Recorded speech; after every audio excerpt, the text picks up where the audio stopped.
Hello everybody and welcome back to another video. In today's video I'm going to show you how to fix and correct nutrition info in MyFitnessPal. So to fix and correct nutrition info in MyFitnessPal, you have a few options depending on whether it's a custom food, a scanned barcode, or an item from the public database. So let's get started and let's launch our app just like that, just by tapping on it. And right here, as you can see, right, sorry, I need to complete these stuffs. Okay, so as you can see, we are on the dashboard, but I want to get through the diary right here and the right of the dashboard.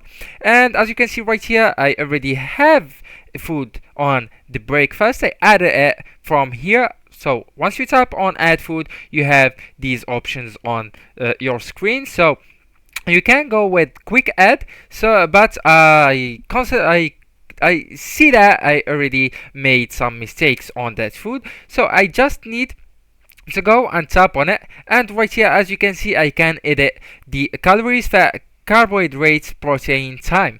So that food I added by a feature, by quick add feature. So right here, as you can see, I can remove the numbers that I already made on calories, and then I can create another numbers or type another. So I will type 1000 per example. And also for the subscribers, you can change the fat, carbohydrates, protein, and time also, and then you just need to go to this check mark right here and tap on it.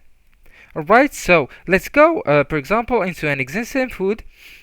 So as a note, this food that has the green check mark, it's 100% correct, and you don't have to change them.